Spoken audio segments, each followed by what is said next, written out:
ഈ റിയോ ബമ്പറിൻ്റെ കോലം കണ്ടില്ലേ? പെയിൻ്റ് അടിച്ചതൊക്കെ പോകുന്നു, കുറേയൊക്കെ പൊള്ളച്ച് നിൽക്കുന്നു, ക്രാക്ക്. ഇതവർ ആക്ച്വലി ഒരു നല്ല ഇത് ചെയ്തില്ല. പക്ഷേ ഈ പൊള്ളങ്ങളൊന്നും പെട്ടെന്ന് വന്നില്ല കേട്ടോ, അത് കുറേ ഇതാണ്.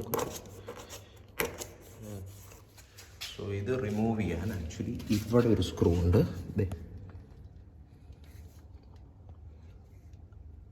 ഈ സ്ക്രൂ, ഇതിപ്പോൾ സ്ക്രൂ എന്നൊക്കെ പോകുന്നു, ബമ്പറൊക്കെ പൊളിഞ്ഞ് അതിനകത്ത് കിടപ്പ. പിന്നെ ഇവിടെ 3 എണ്ണം ഉണ്ട്. ഇതൊന്ന്,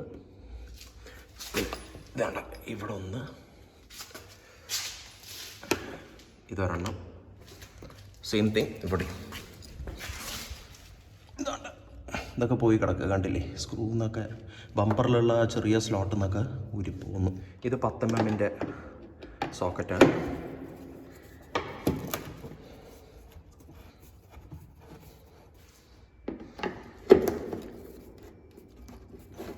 ഇവിടെ താഴൊരു നമ്മുടെ ഇതുമായിട്ടൊരു കണക്ഷൻ ഉണ്ട്, എന്താ പറയുക, മഡ് ഗാർഡായിട്ട്. സോ ഈ സ്ക്രൂവും എടുക്കേണ്ടി വരും. അതുപോലെ അവിടെയുണ്ട്, കാണുന്നില്ലേ? ഇത് നമ്മൾ കുറച്ച് WD-40 അടിച്ച് വിട്ടിട്ടുണ്ട്. എന്തിനേയും ഇളക്കുന്ന സംഭവമാണ്. നമ്മളിപ്പോൾ ഇതാ ബമ്പർ വെളിയിലെടുത്തു. ഇതിലാകെ ഉണ്ടായിരുന്ന പ്രശ്നം എന്താ പറയുക, ഇവിടെ ഈ മഡ് ഗാർഡുമായിട്ട് ഈ ഒരു നട്ട് ഇവർ ടാക്ക് വെൽഡ് ചെയ്തിരിക്കുക അതിലേക്ക്, ഈ ഒരു ഫ്രെയിമിലേക്ക്. സോ ഈ ബോൾട്ട് എടുക്കാൻ വേണ്ടി നമ്മൾ താഴത്തുനിന്ന് ഇതാ കുറച്ച് ഈ ഭാഗം ഒന്ന് പ്രോപ്പർലി ക്ലീൻ ചെയ്യണം. ഒരു നനഞ്ഞ തുണിയും ഇത്തിരി സോപ്പി വാട്ടറും കൊണ്ട് വന്നിട്ട് ഇതൊന്ന് ക്ലീൻ ചെയ്ത് റെഡിയാക്കണം.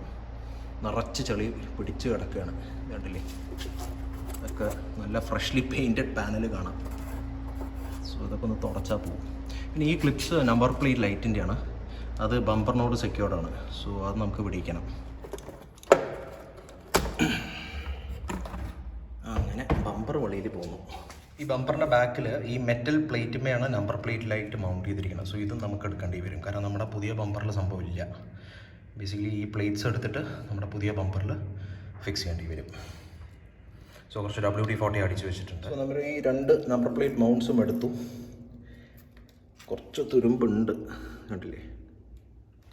സോ ഇതൊന്ന് നമുക്ക് വൃത്തിയാക്കിയിട്ടൊന്ന് ഒരു കോട്ട് ഓഫ് പെയിൻ്റ് അടിക്കാം.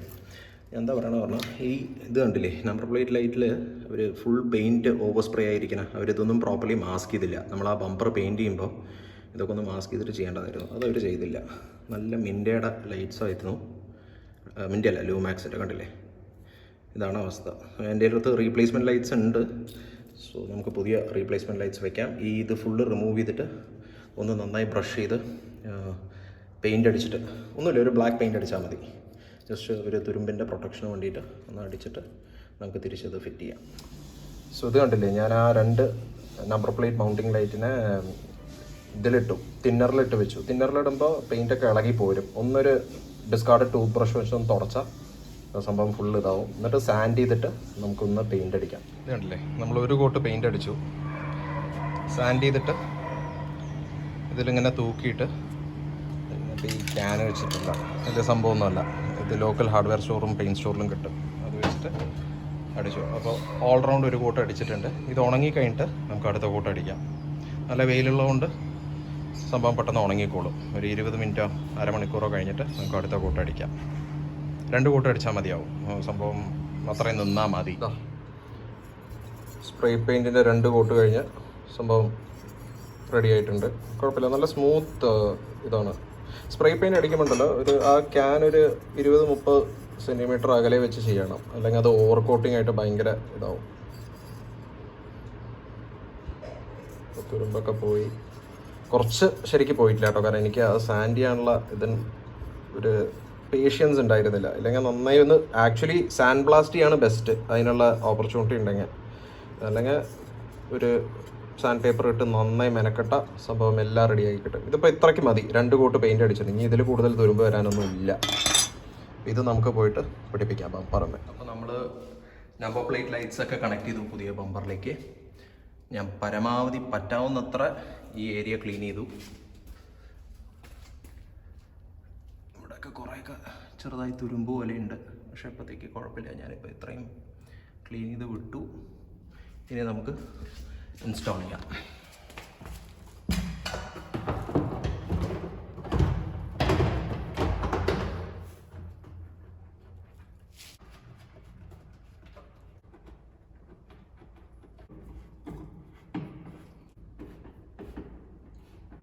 മതി. ഈ ക്ലിപ്പാണ് ബമ്പറിൻ്റെ സൈഡിലുള്ളത്. ഇതൊന്നും നമുക്ക് ക്ലീൻ ചെയ്തിട്ട് ഫിക്സ് ചെയ്യാം.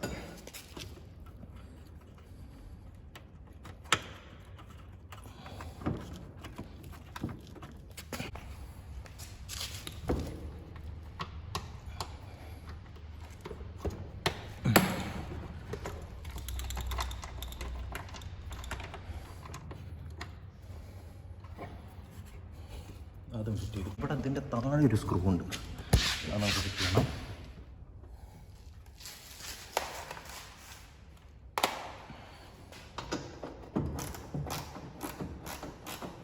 ആ സ്ക്രൂവും വെച്ചു. ഇതാ കാണാം താഴ്ന്നതാ. അപ്പോൾ സംഭവം കിടുവല്ലേ. പുതിയ ബമ്പർ, ഒരു കുഴപ്പമില്ല. പഴയ LXൻ്റെ സെയിം ബമ്പർ. ഒരു പെയിൻ്റ് അടി ഒന്നും ചെയ്യാൻ പോകുന്നില്ല. ഇതന്നെയാണ് ഫൈനൽ. കുറച്ചും കൂടെ നല്ല ഷോട്ട് വെളിച്ചത്തിലെടുക്കാം. നമുക്ക് നമ്പർ പ്ലേറ്റ് ലൈറ്റ് ഒന്ന് ഓൺ ചെയ്ത് നോക്കാം. നമ്പർ പ്ലേറ്റ് ലൈറ്റ് ഞാനത് LED ആക്കി മാറ്റി. എൻ്റെ ഓസ്റാമിൻ്റെ 2 6000 കെൽവിൻ വൈറ്റ് LEDs ഉണ്ടായിരുന്നു.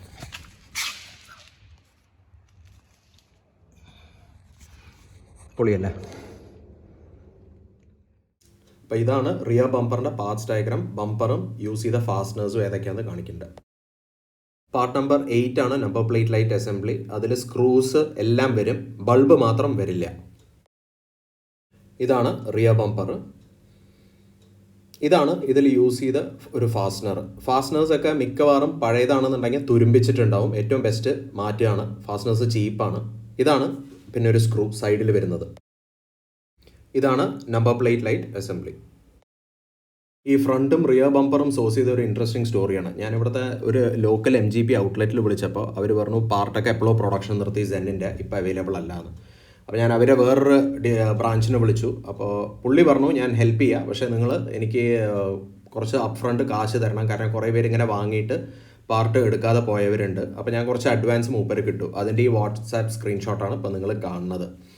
എന്നിട്ട് പുള്ളി എത്തിയിട്ട് ഒരു 10 ദിവസം കഴിഞ്ഞപ്പോൾ അത് വന്നു എന്ന് പറഞ്ഞ് എന്നെ ഇൻഫോം ചെയ്തു. അപ്പോൾ ഞാൻ ഈ പർട്ടിക്കുലർ ഔട്ട്ലെറ്റ് വന്നിട്ട് ഞാൻ വർക്ക് ചെയ്യുന്ന സ്ഥലത്ത് നിന്ന് ഒരു 10-25 കിലോമീറ്റർ അകലെയാണ്. അപ്പം ഞാനൊരു പോർട്ടർ ആപ്പ് ഉണ്ട്. ഈ ആപ്പ് വന്നിട്ട് ബേസിക്കലി നമ്മൾ എന്തെങ്കിലും വീടിന് സാധനങ്ങൾ ഷിഫ്റ്റ് ചെയ്യുക അങ്ങനെയെങ്കിൽ ഇത് ചെയ്യുമ്പോൾ യൂസ് ചെയ്യുന്നതാണ്. അപ്പോൾ ഞാനൊരു പോർട്ടർ ആപ്പ് വഴി ഒരു പെട്ടി ഓട്ടോ ബുക്ക് ചെയ്തു. എന്നിട്ട് ഈ പുള്ളി വന്നിട്ട് ഒരു 750 റുപ്പീസ് എങ്ങാണ്ട് ചാർജ് ചെയ്തു.